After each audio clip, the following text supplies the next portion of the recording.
So we are on the free weight exercise, and the first exercise is the bench press.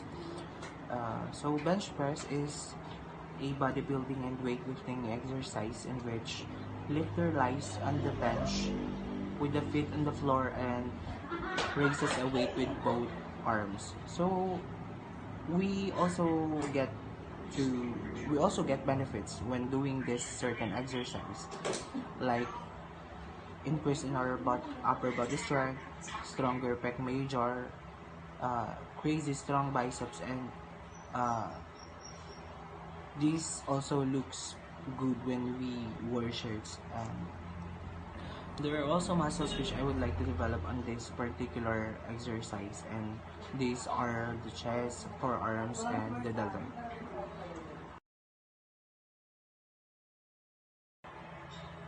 So the second exercise is the lat pull down, and lat pull down is a strength training exercise designed to develop the latissimus dorsi muscle. It performs the functions of downward rotation and depression of the scapulae combined with adduction and extension of the shoulder joint. Like the aforementioned exercise from the top, we also had to get benefits from this exercise, which is it strengthen our latissimus dorsi. It helps builds the muscle of the back, which promotes good posture and stability. And the muscles to develop in this particular exercise is the forearms, chest, and the biceps. Lastly, from the free weight exercise is the rack squat, which focus on transferring your weight from your hips to your shoulders and then push yourself back to squat position. Uh, like the other two mentioned exercises, there we also had to get benefits on this exercise, and these are bigger and stronger leg muscles, higher vertical, improved core strength, improved mobility, and it also helps burn fats, which I know everyone wants to happen right now, most especially during pandemic. And last is the muscles to develop in this particular exercise is the abdominals, quadriceps, and the biceps.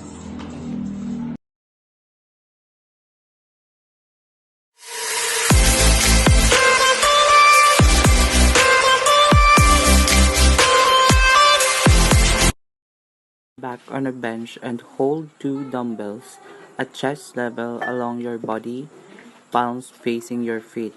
Raise the dumbbells straight up until your elbows are close to being locked and lower them back slowly after a short pause. Breathe out when raising the dumbbells and breathe in when lowering them back. While seated, rest your wrists on your knees or a flat surface with your palms facing down, holding a dumbbell in each hand. Keep your arms still as you raise your hands as high as you can. After a slight pause, return your hands to starting position. Start in a high plank. Alternate bringing your hand to the opposite shoulder without allowing your torso to twist.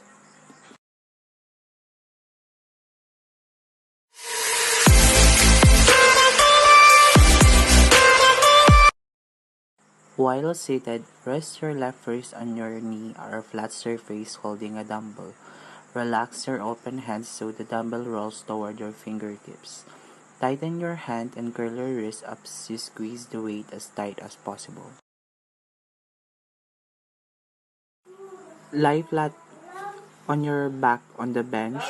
Grip the bar with hands just wider than shoulder width apart so you're the bottom of your move. Your hands are directly above your hands. This allows for maximum force generation. Bring the bar slowly down to your chest as you breathe in. Push up as you breathe out, gripping the bar hard and watching a spot on the ceiling rather than the bar, so you can ensure it travels the same path every time. Grip the barbell palms facing down, pronated grip. while keeping your body straight and chest lifted. Holding the upper arms stationary, exhale and lift the bar toward your shoulders, bending at the elbows. Continue to curl the bar toward your shoulders until you feel a complete biceps contraction.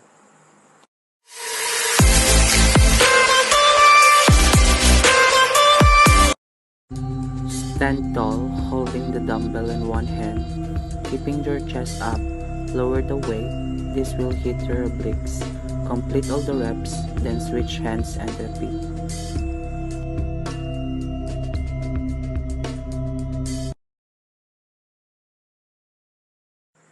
Stand with your feet shoulder width apart and toes facing slightly outward.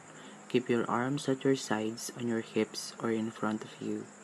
Push your hips back as if you're sitting back into a chair while keeping your core tight and chest up. Stop when your thighs are parallel with the ground and pause for a moment. Push through your heels until you return to the starting position. Hold the dumbbell in each hand with your arms down by your sides. Inhale. As you exhale, slowly curl the weights up towards your shoulders. Focus on using your biceps to pull the weights up. Don't sway, lean forward or arc your back as you bring them up. Keep your core engaged and your back straight. Pose, then lower the dumbbells to the starting position.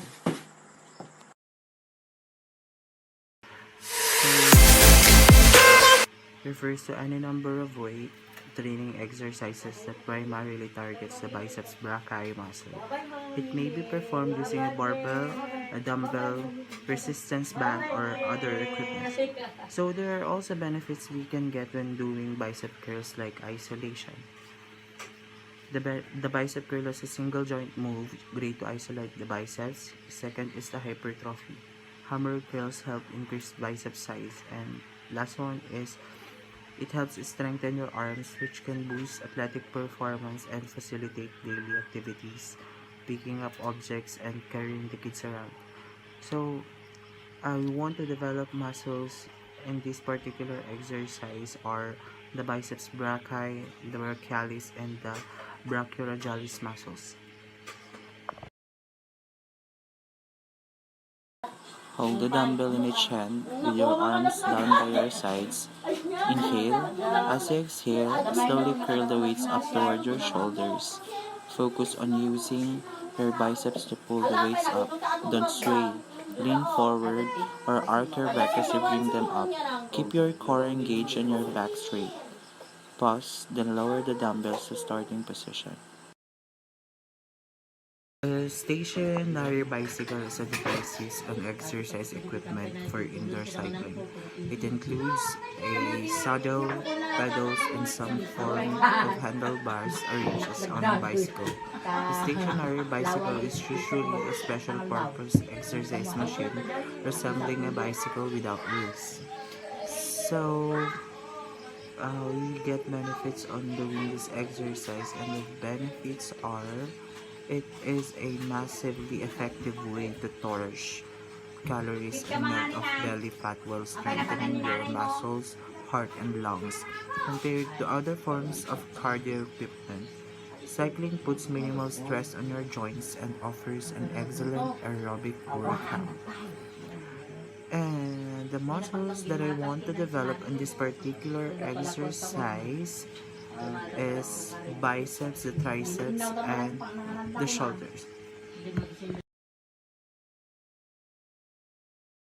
Start off pedaling at a low intensity for 5 to 10 minutes.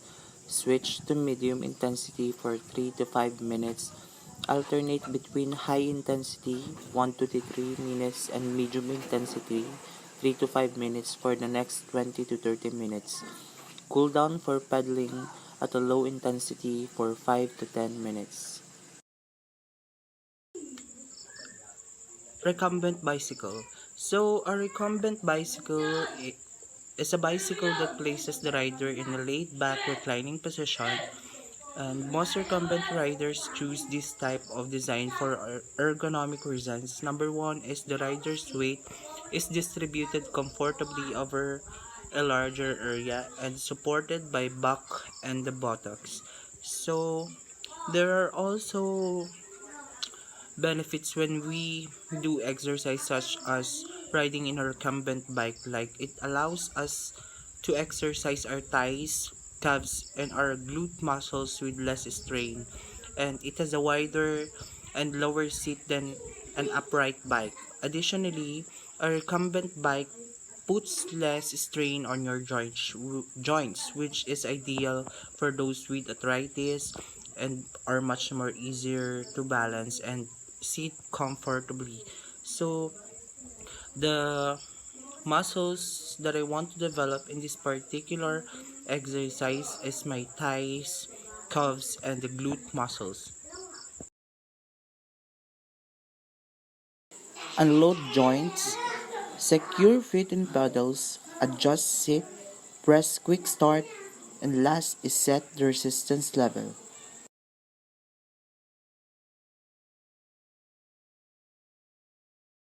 So last but not the least is the Romanian deadlift or the RDL. So RDL is a traditional barbell lift used to develop the strength of the posterior chain muscles, including the erector spinae, gluteus maximus, hamstrings, and adductors. When done correctly, the RDL is an effective exercise that helps strengthen both the core and the lower body with one move. So, like the other exercise aforementioned from the start, there are also benefits we can get when we do exercise like this. Like, the Romanian deadlift can increase all of the muscles involved in such movements. It enhances movement patterning and even help resist injury caused by lower back stress and or dysfunctional loading by increasing glute, hamstring, and lower back strength and coordination. So there are also muscles that I would like to develop on these particular exercises like my glutes, hamstring, and lower back.